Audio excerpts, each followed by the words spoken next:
Assalamualaikum warahmatullahi wabarakatuh. Apa khabar anak-anak Ustaz semua? Hari ini kita akan belajar pendidikan Islam bidang ibadah tahun 5 di bawah satu tajuk yang sangat penting, iaitulah tayammum. Okey, jom sama-sama kita mulakan pembelajaran kita pada hari ini dengan sama-sama kita berdoa kepada Allah Subhanahu Wa Taala agar Allah Taala lapangkan dada kita, permudahkan kefahaman kita untuk apa yang kita belajar pada hari ini. Bismillahirrahmanirrahim. Allahumma aftah alaina hikmataka wanshur alaina min khazain rahmatika ya arhamar rahimin. Rabbi shrah li sadri wa yassir li amri wahlul 'uqdatam min lisani yafqahu qawli. Amin ya rabbal alamin. Okey, baik. Anak-anak boleh rujuk buku teks muka surat 102 sehingga 107. Okey, muka surat 102 sehingga 107 bagi tajuk yang akan kita pelajari pada hari ini. Okey, sebelum kita pergi lebih mendalam tentang tajuk kita, Ustaz nak tanya beberapa soalan. Cuba anak-anak tengok dua keping gambar ini. Okey, apakah yang anak-anak nampak? Okey, dua keping gambar ni persamaannya ialah cuaca panas ataupun musim kemarau, sehingga daun-daun pokok pun jadi kering, layu, pokok pun tidak tumbuh, tanah pun jadi gersang, jadi kering akibat cuaca yang terlalu panas. Bila terlalu panas, mungkin akan berlaku ketiadaan air. Air sukar untuk kita dapati, sama ada untuk kita minum ataupun untuk kita bersuci, berwudu dan sebagainya. Jadi bila situasi begini, apa yang perlu kita buat dalam keadaan kita nak berwudu untuk melaksanakan salat, kewajipan kita kepada Allah Subhanahu Wa Taala? Okey, sudah tentulah dia ada, Islam akan ada penyelesaian dia. Bukan tak ada air bermakna tak perlu sembahyang, tidak.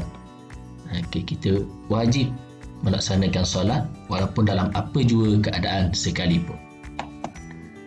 Okey, kita tengok perbualan ini di antara beberapa orang murid dan juga gurunya ataupun ustaznya di hospital tatkala salah seorang rakannya cedera ataupun sakit dan dimasukkan ke ward di hospital.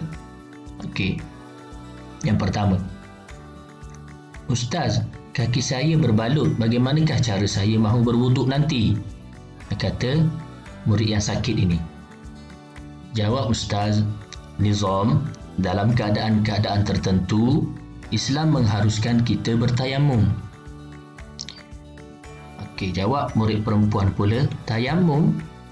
Saya tahu. Guna pasir kan Ustaz? Jawab murid perempuan yang kedua, yang seorang lagi sebelah dia, Izzah, kita gunakan debu tanah yang suci, bukan pasir.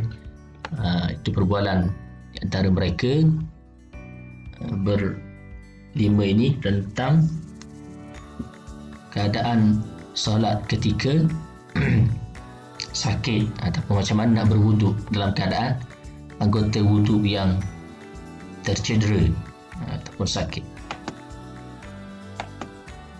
Okey, kita tengok. Anak-anak mungkin masih belum faham apa itu maksud tayammum. Mungkin dah pernah dengar tapi maksud dia belum faham. Okay, tayammum bermaksud menyapu debu tanah yang suci ke muka serta kedua-dua tangan hingga ke siku dengan niat dan syarat-syarat tertentu. Maksudnya pelakuan kita ialah menyapu debu tanah yang suci, bukan pasir tapi debu. Debu tanah yang suci ke bahagian kedua anggota muka dan juga dua tangan hingga ke siku. Dua anggota sahaja, dengan ada niat dan syarat-syarat tertentu. Okey, dalil dia, apa dia dalil? Kewajipan kita bertayamum walaupun ketika ketiadaan air. Allah Ta'ala berfirman dalam suratul Ma'idah ayat 5 Suratul Maidah ayat yang ke-6. A'udzu billahi minasyaitonir rajim. Falam tajidu ma'an fatayammamu sa'idan tayyiban. Yang bermaksud, sedangkan kamu tidak memperoleh air, maka hendaklah kamu bertayamum dengan tanah, yakni debu yang bersih. Oleh kerana itulah bila kita ketiadaan air, wajib kita bertayamum, menyapu debu tanah tadi pada muka dan anggota kedua-dua tangan kita hingga ke siku, untuk kita berwuduk, ataupun kita untuk melaksanakan, untuk ganti kepada wuduk, melaksanakan ibadah solat dan ibadah-ibadah yang lain. Okey, lagi berkenaan dengan tayamum lagi. Okey, kita tengok pula rukun tayamum. Rukun ialah perkara yang wajib yang mesti dibuat. Okey, ada 4 rukun tayamum. Seperti juga wuduk ada rukun-rukunnya. Anggota yang wajib kita basuh, kelakuan yang wajib kita buat dalam wuduk. Sama juga tayamum. Okey, yang pertama rukun tayamum ialah berniat. Niatnya mudah sahaja. Nawaitu tayammuma listibahati fardhis salati lillahi ta'ala. Sahaja aku bertayamum untuk mengharuskan solat kerana Allah Ta'ala. Ulang balik sekali lagi. Nawaitu tayammuma listibahati fardhis salati lillahi ta'ala. Cukup sekadar kita tahu maksud untuk kita niat. Sahaja aku bertayamum untuk mengharuskan solat kerana Allah Ta'ala. Okay, rukun yang kedua, selepas kita niat, menyapu debu tanah yang suci ke seluruh muka. Okay, kita sapu, nanti kita akan tengok macam mana tata cara kaedah bertayamum yang tepat dan betul. Yang ketiga, menyapu debu tanah yang suci, debu tanah yang sekali lagi pada kedua-dua belah tangan hingga ke siku. Anggota yang kedua, pertama muka, yang kedua dua-dua tangan hingga ke siku. Dan yang keempat, sudah tentulah setiap rukun dia akan ada tertib, mestilah mengikut urutan. Okey, seterusnya kita tengok perkara-perkara sunat dalam tayamum. Ada 7 perkara sunat yang boleh kita buat. Kita buat dapat pahala, tak buat pun tidak berdosa. Yang pertama ialah membaca basmalah. Bismillahirrahmanirrahim. Sebelum kita mulakan menekap tangan kita pada debu tanah yang suci tadi, dan juga sebelum kita berniat. Yang kedua, menyapu muka dari atas ke bawah. Menyapu muka daripada atas ke bawah. Dan yang ketiga, menipiskan debu pada tapak tangan. Ini juga perkara sunat. Menipiskan debu yang kita tekap nanti mungkin akan tebal sedikit, kita akan nipiskan. Dan yang keempat, merenggangkan jari ketika menepuk debu. Debu, kita akan renggangkan jari. Jarang-jarangkan jari kita, jangan rapatkan. Yang kelima, mendahulukan anggota kanan daripada kiri. Ini perkara sunat yang memang Nabi sentiasa buat.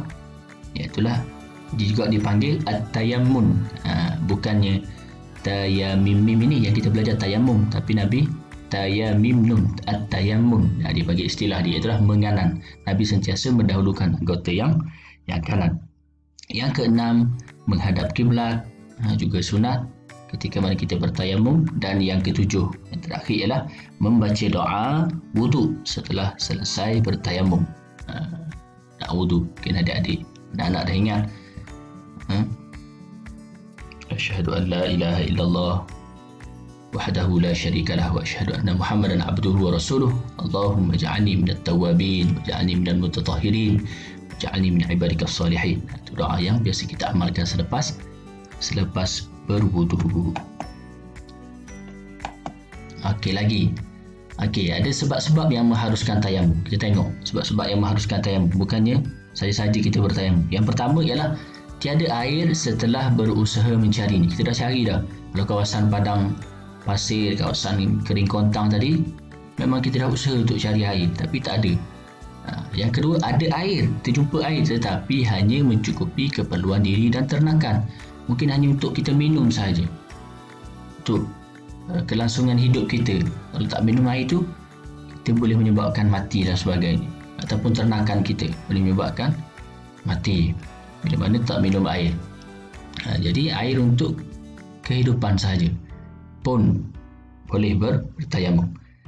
Yang ketiga, jarak tempat ada air terlalu jauh. Jarak tempat ada air terlalu jauh, mungkin jauh sangat nak pergi ambil air. Yang keempat, terhalang daripada menggunakan air disebabkan sakit atau ada musuh berdekatan tempat air. Macam tadilah kawan kita tadi yang sakit di hospital, anggota wuduknya tercedera. Dan yang kelima, cuaca terlalu sejuk sehingga memudaratkan. Cuaca yang terlalu sejuk pun boleh bertayamum juga. Mungkin cuaca dah 5 darjah Celsius ataupun negatif. Negara-negara yang mengalami musim sejuk yang melampau sampai tahap negatif Celsius, darjah Celsius ni, mungkin boleh di sana diharuskan untuk bertayamum. Okey, kita tengok syarat-syarat tayamum. Okey, syarat-syarat dia mestilah yang pertama, mencari air selepas masuk waktu solat. Cari air selepas waktu azan. Maksudnya orang dah masuk waktu, dah azan, baru kita boleh cari air. Sebelum tu, belum azan, tidak dikira lagi. Maknanya selepas masuk waktu baru kita cari air. Tak jumpa air, barulah kita diharuskan bertayamum. Yang kedua, masuk waktu solat. Selepas masuk waktu azan. Yang ketiga, menggunakan debu tanah yang suci. Tak boleh guna debu tanah yang najis, yang ada najis lah, kotoran dan sebagainya. Dan yang keempat, menghilangkan najis terlebih dahulu daripada dua anggota tayamum tadi, muka dan tangan hingga ke siku.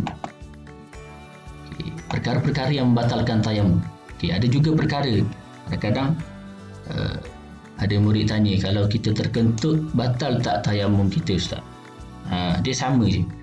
Yang pertama, tengok melakukan semua perkara yang membatalkan wuduk. Kalau kentut batal wuduk, sentuh kulit dengan ajnabi ataupun orang yang bukan mahram kita pun batal wuduk, sama juga. Perkara yang membatalkan tayamum. Yang kedua, ada air selepas bertayamum sebelum solat. Jumpa air selepas tayamum, sebelum kita laksanakan solat, wajib kita berwuduk semula selepas kita jumpa air. Yang ketiga, sembuh daripada sakit dan boleh menggunakan air.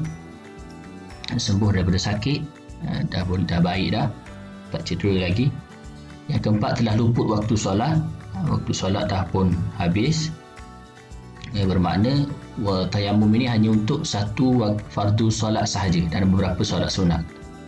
Dan yang kelima, murtad, keluar daripada Islam. Kita tengok tata cara bertayamum. Yang pertama, tekap kedua-dua tapak tangan pada debu tanah yang suci. Tekap pada gambar yang ditunjuk. Kemudian nipiskan debu pada kedua-dua tangan. Kita nipiskan debu pada kedua-dua tangan kita. Kemudian kita sapukan debu suci ke muka sambil berniat. Nawaitu tayammum al-istibahati fardhus salati lillahi ta'ala tadi. Niat kita, tak apa sahaja aku bertayamum untuk mengharuskan solat kerana Allah Ta'ala. Dan yang keempat, kita ulangi tekap balik kedua-dua tapak tangan pada tebu tanah yang suci dan nipiskannya sekali lagi.